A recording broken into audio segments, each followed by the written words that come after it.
नमस्कार, times of Swaraj में आप सबों का स्वागत है और मैं हूं संतोष सिंह।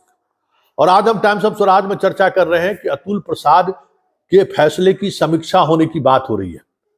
देखिए, ये खबर हमें पक्की खबर है कि कई जो उन्होंने छात्रों को डिबार किया है, जो मान लीजिए जिन्होंने अपनी शिकायत की, जिन्होंने अपनी बात रखी, जिन्होंने कहा कि हमारा कॉपी एक बार फिर से जांच कर लीजिए, उन लोगों को जो डिबार उन्होंने कर दिया है परीक्षा को लेकर, उस फैसले पर बीपीएससी के जो अधिकारी थे वो कभी सहमत नहीं थे। लेकिन अतुल प्रसाद का जिद था, तो जिद की वजह से वो चीजें नोटिफिकेशन निकल गया।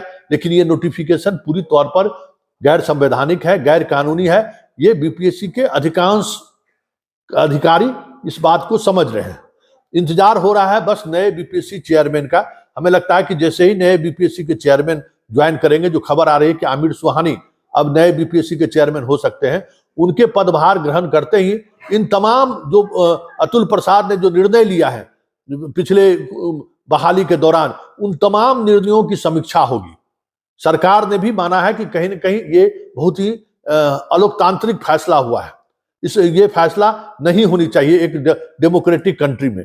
और एक और बात करते हैं, इस तरीके के जो भी अलोकतांत्रिक फैसले हुए हैं, कोर्ट आप गए हैं, हाई कोर्ट में तो सुनवाई कब होगी, कब आपको मिलेगा, ये कहना मुश्किल है। लेकिन हाई कोर्ट भी गए हैं। उसके अलावा इस बात को जन जन तक पहुंचाइए कि किस तरीके से अतुल प्रसाद ने जो है बिहार के छात्रों के साथ ज्यादती किया है, किस प्रकार जो है अतुल प्रसाद की मनमानी की वजह से हजारों छात्र आज सड़क पर है, चाहे वो सप्लीमेंट्री रिजल्ट का ही मसला क्यों नहीं हो, टीआरई 1 और टीआरई 2 का ही मसला, कंप्यूटर साइंस का मसला क्यों नहीं हो। आप लोगों तक जाइए कि किस तरीके से इन दोनों अधिकारियों, पाठक और अतुल प्रसाद का भी जिक्र करिए कि कितना हजारों स्टूडेंट फर्जी बहाल इन लोगों ने कर दिया है। इसके लिए आप जनमानस बनाइए। वैसे तमाम जो फैसले हैं उस फैसले की समीक्षा हो रही है। कंप्यूटर साइंस वाले तो हाई कोर्ट गए ही, अब तो किसी भी समय वो सुनवाई हो सकती है। भाषा हटा दिए अपने मन से। ये जो भाषा हटाने वाला है वो भी गैर कानूनी और अलोकतांत्रिक ही नहीं, गैर संवैधानिक भी है कि आप भाषा नहीं हटा सकते हैं। नोटिफिकेशन होने के बाद कई जजमेंट हैं सुप्रीम कोर्ट, हाई कोर्ट के, नोटिफिकेशन के बाद आप कोई सुधार नहीं कर सकते हैं। और ये इस तरीके से सुधार उन्होंने किया है जैसे लगता है कि पान के दुकान पर पान खाने गए, कुछ विचार हो गया, हम आके बदल दिए।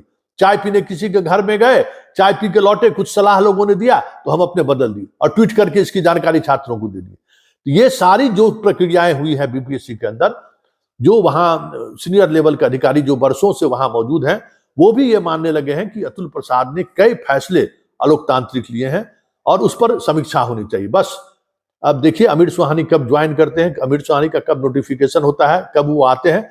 हमें जो जानकारी है उनके आने का इंतजार हो रहा है। और आते ही बीपीएससी के द्वारा जो दंडात्मक कार्रवाई की गई है, हमें लगता है कि सबसे पहले उस पर तो रोक लगना लगभग तय हो चुका है।